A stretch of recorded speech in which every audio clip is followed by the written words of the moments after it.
Bienvenue dans cette nouvelle vidéo de Lexical Info. Burkina. Le capitaine Ibrahim Traoré se prononce sur l'extradition de Paul-Henri Sandaogo Damiba. N'oubliez pas de vous abonner juste en bas de cette vidéo à Lexical Info.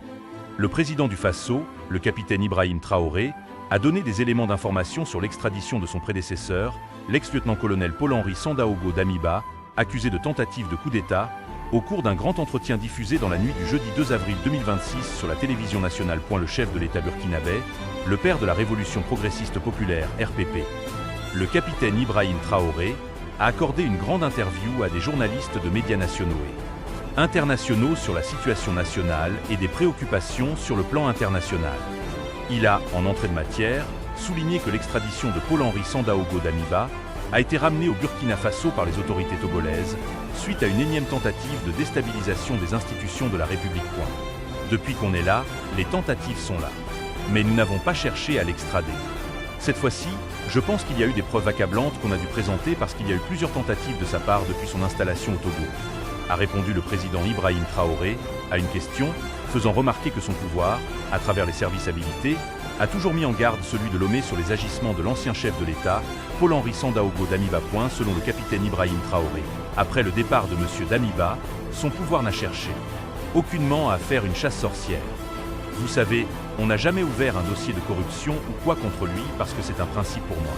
Je ne vais pas émerder quelqu'un sur ça parce qu'il est un ancien chef d'État, car c'est une responsabilité qui lui a été confiée.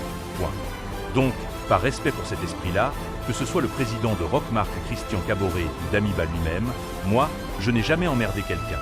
Pas pour autant qu'ils sont blancs, il y a beaucoup de choses. Mais j'ai décidé de ne pas émerder quelqu'un. Il devrait aller se caser tranquillement au Togo. Malheureusement, il est rentré dans une spirale où il faut coûte que coûte nous détruire. On a essayé de contenir cela. Mais quand vous prenez les dernières tentatives, il y a des choses quand même très graves, a-t-il déclaré. Le président Traoré a dit que la justice burkinabé est en train de creuser sur le dossier de l'ex-président Damiba vu sa complexité. C'est un dossier très complexe parce qu'il y a beaucoup de choses autour. Ce qu'on a découvert, c'est que ça implique beaucoup de pays. Des pays qu'on n'imagine pas, qui étaient des soi-disant amis. Ça implique beaucoup de personnes, beaucoup de personnalités à travers le monde. Et on comprend qu'il y avait une grosse machine en fait, a-t-il regretté, ajoutant que, de toute façon, un juge l'a déjà vu. Pour le capitaine Ibrahim Traoré, le dossier de son prédécesseur est lourd.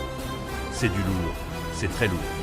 Et nous, ça nous a donné beaucoup d'informations, beaucoup de leçons, a-t-il conclu sur le sujet. Dans un communiqué en date du mardi 20 janvier 2026, le ministère burkinabé de la Justice a traduit sa reconnaissance envers les autorités de la République du Togo pour la parfaite collaboration judiciaire entre les deux pays.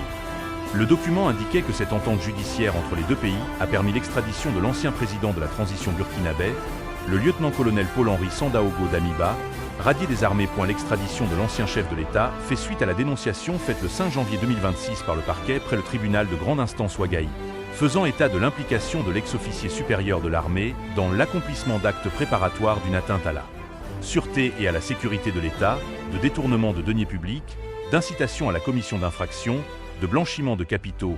Merci pour votre aimable attention et n'oubliez pas d'activer la cloche de notification pour recevoir les prochaines informations. Merci.